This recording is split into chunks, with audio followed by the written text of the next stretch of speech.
Hello, I'm Nok Nguyen, first author of a paper looking at language skills in children born preterm. We were particularly interested in exploring the factors associated with language outcomes across childhood in very preterm children.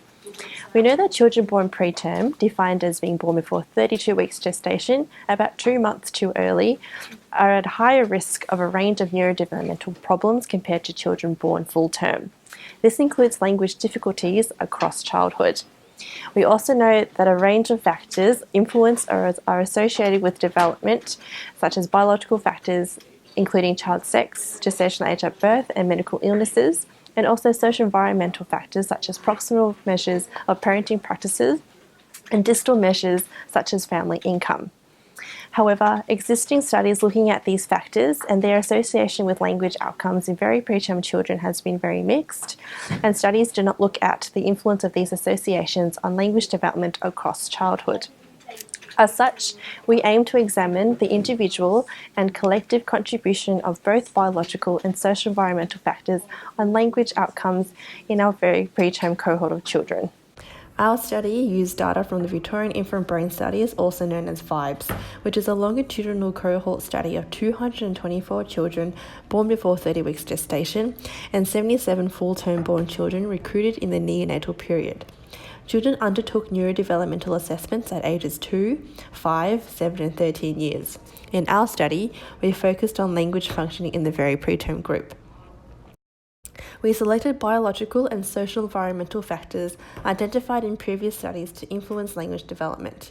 The biological factors we examined were child sex, being small for gestational age, bronchopulmonary dysplasia, infection, and qualitatively defined neonatal MRI brain injury.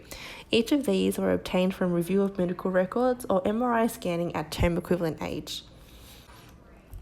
The social environmental factors we examined were collected when the child was 2 years of age and included proximal measures of parenting behaviours, including parent-child synchrony, parent sensitivity, and parent facilitation, assessed using an objective parent-child interaction task.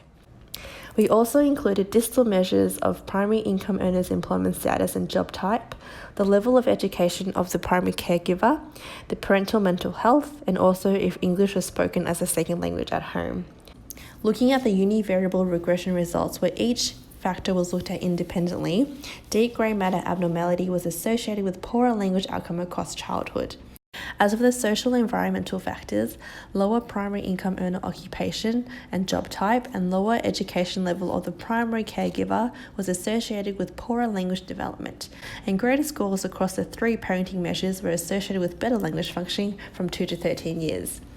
In multivariable analyses, when all factors were included in one model, the biological factors together explained only a modest proportion of the variance in language development from 2 to 13 years. The individual biological factors also showed only small associations with language functioning at each age. Most interestingly, social environmental factors explained an increasing percentage of the variance in language outcomes across childhood. Specifically, parent education level and the parenting practice measures were associated with language outcomes from 2 to 13 years. By taking into account both biological and social environmental factors, our paper highlights the changing and important contribution of social factors of preterm children's language development. This paper also provides a reminder that preterm children's long-term outcomes may be supported and optimized by their social environments. Moving forward, it will be crucial to find ways to target these more malleable factors, particularly parenting behaviours and education, to help alleviate the long-term negative effects of being born preterm on other neurodevelopmental outcomes.